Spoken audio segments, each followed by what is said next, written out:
Listen to the end of today's show to find out the hidden twist in our opening story. So, we had a party at home for my birthday. Everyone gathered around and we took a photo inside the house, but there was something strange about it. There was a woman, her face white and her eyes red, looking at me from the closet behind us. Of course, we were terrified, so I took it to a medium to have her look at it.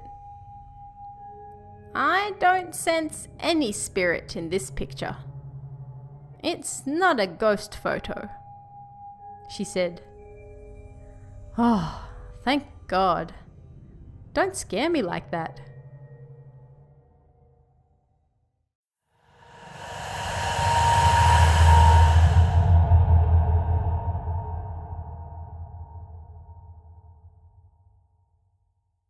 Hey guys, I'm your host Tara A. Devlin, and welcome to another episode of Kowabana, true Japanese scary stories from around the internet.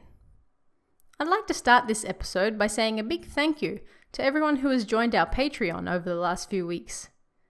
Your support helps keep the show going and really means a lot to me. Thank you.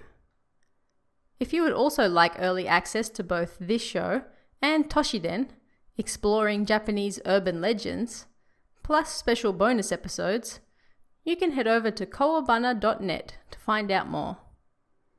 And starting next week, on Friday the 13th, one of my personal favourite days of the year, you can grab Kowabana Volume 2 and 3 on Amazon for only 99 cents each. That's over 170 stories for less than the price of a coffee. If you haven't picked up either book yet, there's no better time. That sale starts next Friday and goes for a week, so don't miss out. So, on this week's episode, we're going to be looking at some of the strange and unbelievable things people have seen. Whether that's cryptids, ghosts, or things they just can't explain. Our first story is about a woman who goes to the mall to do a little shopping after work. But when she tries to leave, she ends up in the basement, and she soon realizes she's not alone down there. What's hiding in the darkness?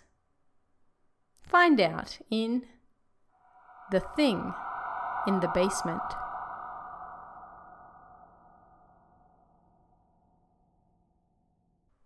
One day when I was returning home from work, I decided to stop by the store to do a bit of shopping. I think it was just a little after 8 p.m. Rather than calling this shopping mall a department store, it was more like a small collection of shops. But it was convenient for small things like clothes, so every now and then I went there. It was a 6-floor building. The 5th and 6th floors were for parking, and then the basement to the 4th floor were for shops. At the time, the basement was under renovations, so you couldn't enter. The mall closed at 9 p.m, so when I dropped by at 8, most of the shops were getting ready to close, hanging up their green nets for the night. After I finished my shopping on the 4th floor, I didn't want to be further hassle to the shop staff, so I hurried to leave. I went towards the elevator at the end of the floor. The elevator was already stopped and waiting there. I got in and pressed the button for the 1st floor.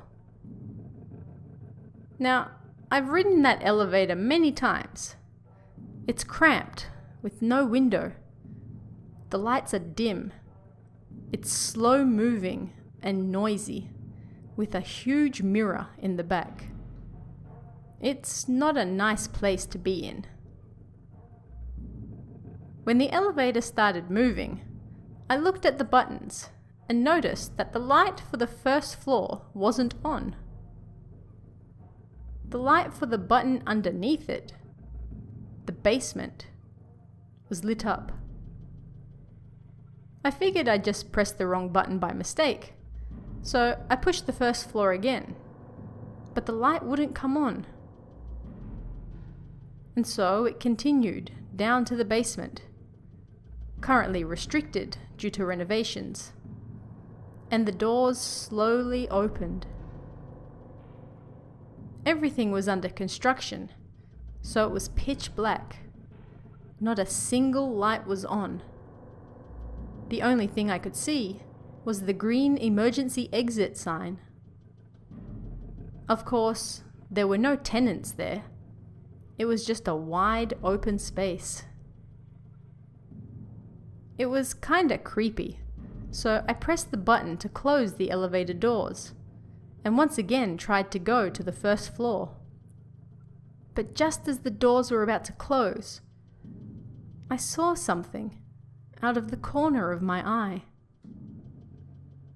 My eyes weren't used to the dark yet, so I wasn't sure what I'd seen. Whatever it was, it looked like a person running to try and get on the elevator before the doors closed. I decided to wait and pressed the button to keep the doors open. But as my eyes began to adjust to the dark, I took a better look at what was running towards me. It looked to be easily over 2 meters tall, yet its head was strangely small and the body incredibly thin. The figure on the dark floor seemed to have its hands clasped behind its back and was wriggling towards me, as though trying not to fall over. Scared, I quickly pushed the close button. I don't know whether it saw that or not, but suddenly it picked up speed and began twisting its way over even faster. Terrified, I pressed the close button over and over again.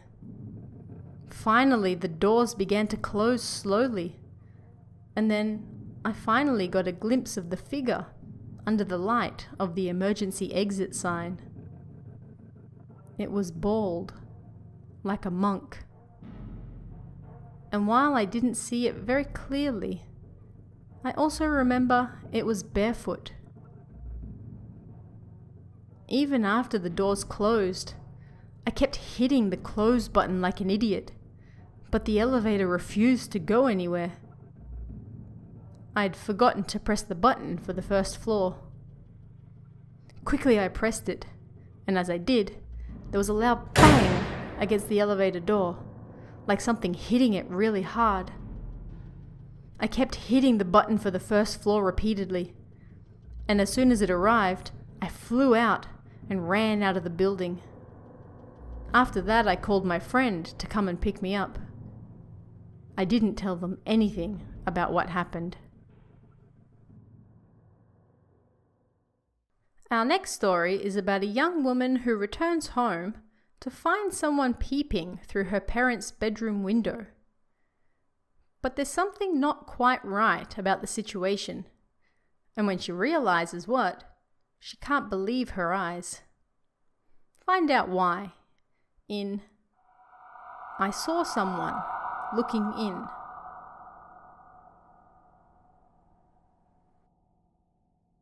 This happened when I was still living at home.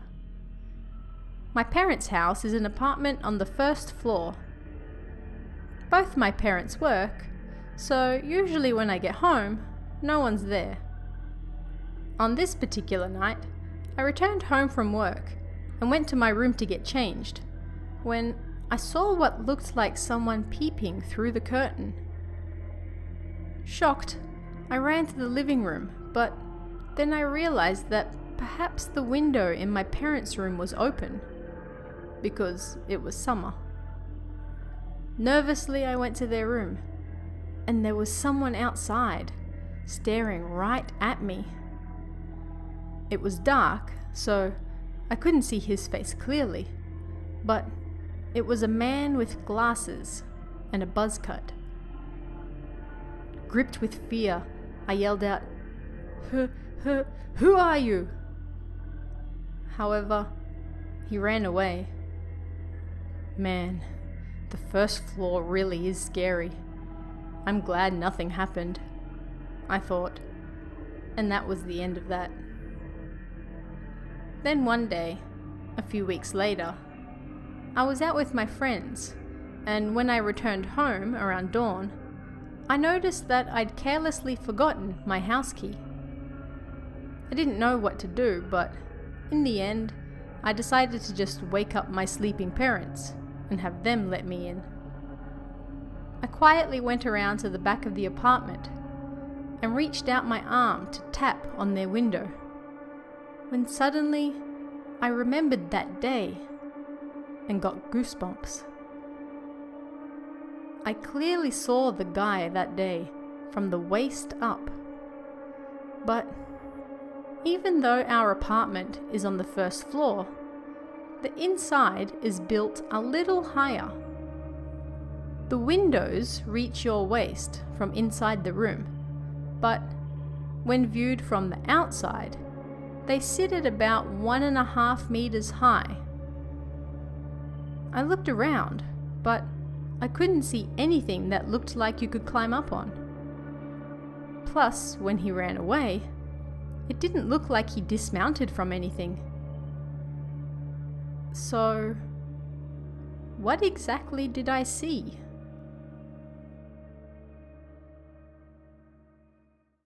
This next story is about the strange thing a young man sees when he wakes up one night after having left his curtains open. What's lurking outside? Find out in When I Fell Asleep with the Curtains Open. It was a summer night when I was in the 2nd grade of high school. That day I had a club game and was really tired, so I hurried to finish dinner, shower, and get to bed. I went to my room, and as soon as I hit the bed, I was overwhelmed by drowsiness. So with the curtains still open, I fell asleep. Not closing the curtains before I fell asleep was a huge mistake. Despite the fact I was tired, I woke up in the middle of the night for some reason. The room was quiet. Not a single sound. My attention was drawn to the open curtain, and I tried to get up to close it. But then I noticed something strange. I couldn't move. Crap! Is this sleep paralysis? I thought, and struggled with all my might. But my body wouldn't move at all. On the contrary, my body felt even heavier, and I could feel someone looking at me from somewhere. At that time, my eyes were still facing the window. I could feel a gaze coming from that direction. This is not good, I thought. I tried to look away, but for some reason, my eyes kept returning to the window. Then I saw something floating outside. It was a person's head. There was nothing below the neck. My room is on the 2nd floor, so it was impossible for someone to be looking in from the window. I struggled even harder to look in a different direction, but it was no use. Then the severed head looked at me. His forehead was split, his hair a mess. It was like the blood-covered head of a warrior fleeing the battlefield. At that point, I lost consciousness, and when I opened my eyes again, it was morning. Since then, I always make sure to keep the curtains closed when I go to sleep.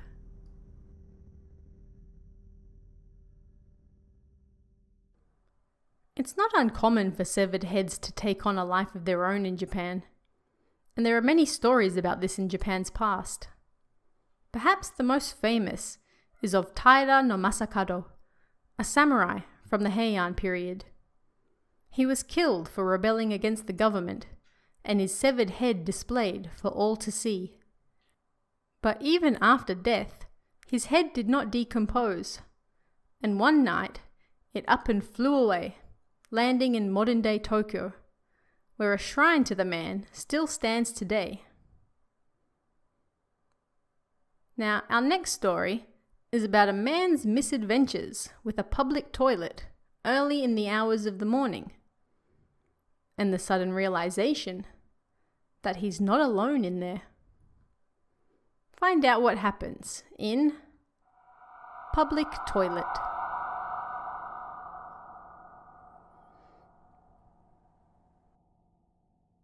I was going home at around 2 a.m. when my stomach started to hurt, so I dropped by the toilet at a nearby park. There was a story that a homeless person had committed suicide at this park, so in general I would never go there late at night, but on this particular day there was no way around it, so I went in. It was dim and eerie, the walls dirty and covered in graffiti. The toilets gave me a chill, and even though I was scared, I somehow managed to finish my business. Afterwards, I realized there was no toilet paper. There was nothing else I could do, so I decided to go and get some from the female toilets. I pulled my pants up and went outside. The female toilets are built so you can't see in from the outside. From the entrance, you can't see anything inside. If there was someone in there, I'd look like a pervert. So I yelled from the doorway, "Excuse me! Excuse me!" There was no answer, so I nervously peeked inside. Something immediately felt off. I don't know if it was someone breathing, but I could sense a presence. It also felt like someone was staring right at me. Looking around, I could see 2 stalls in the back. The right was open, but the left was closed. But it wasn't locked. There was no mark saying it was in use. I thought, tilting my head. There's definitely someone in there. They must be pushing against the door to make sure it doesn't open. But it was strange that they wouldn't answer. It was even creepier that they were sitting there without making a single sound. So I hesitated to go in.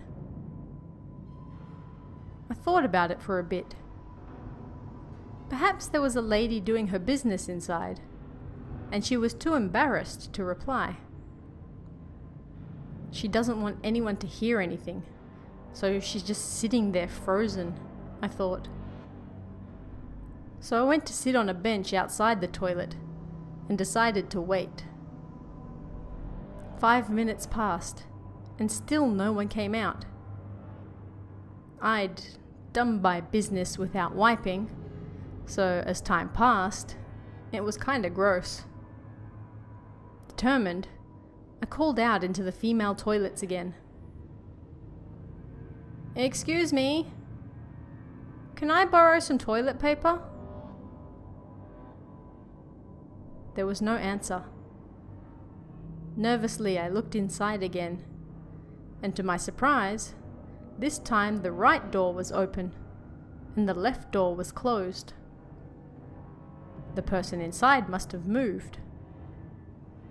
In the open stall, I could see about 8 toilet rolls stacked up inside.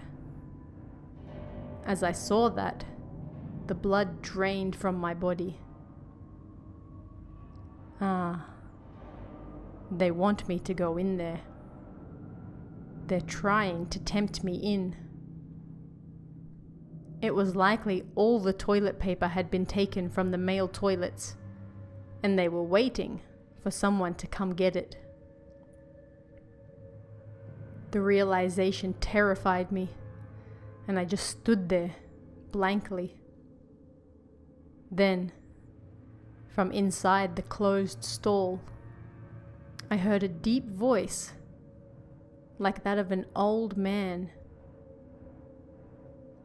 I've got some toilet paper.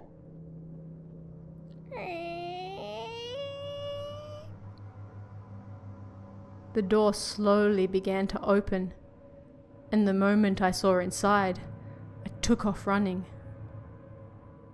To this day, I still can't erase from my mind the horrible, rolled back eyes I saw from that gap.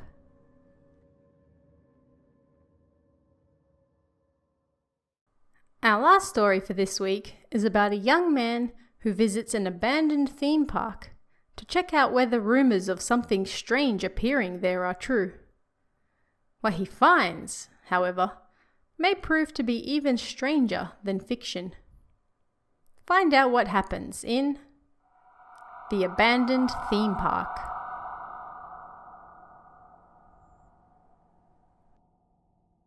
This is a story that happened to my friend, Ji-san.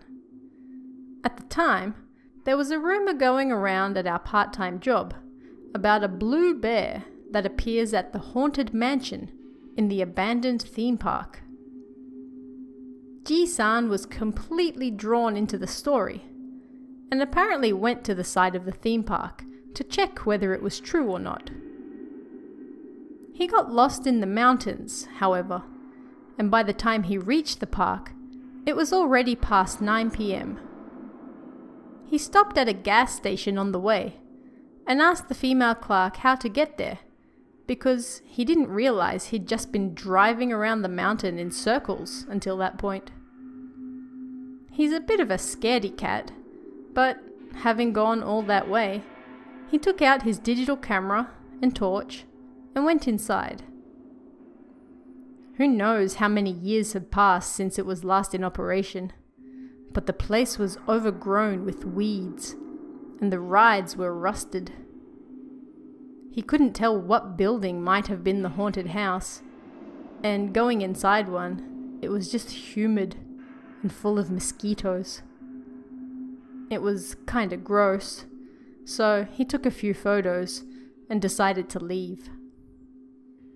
As he was walking back towards the entrance, he was so surprised he fell over backwards. There was a girl standing by the front gate, staring right at him with black eyes. She looked to be about 8 years old and was wearing a white dress. Drool was running down her chin, and she was swaying side to side like a metronome. G couldn't move. The next instant, the girl ran at him at full speed. He tried to throw himself backwards, but he couldn't move. The girl grabbed him, and he passed out. Then he had a dream. In the dream, the creepy little girl said the following: "You mustn't come here ever again. You saw a woman on the way here, didn't you? You should take a different way home so you don't see her again." When she finished speaking, Ji-san woke up. It was morning. "What the hell?" he said. "The woman I saw? Did she mean the clerk at the gas stand? What?" G frantically searched his memories. Sure enough, the smiling woman who was working at a gas stand way out in the middle of the mountains. Her mouth was up there, and her eyes down there. No way! Why is her face upside down? When he spoke to her, nothing had seemed out of the ordinary at all. But suddenly her face was like a pin the tail on the donkey game. It was all messed up. Or rather, it had always been that way. But he was only just realizing it now. Like the girl said, G took the neighboring highway home, going the long way around. He felt like that Clark with the messed up face was chasing him the whole way back, so he didn't look in the rearview mirror once the entire way home. The next time we met up for drinks, G told us that the little girl was likely a guardian spirit.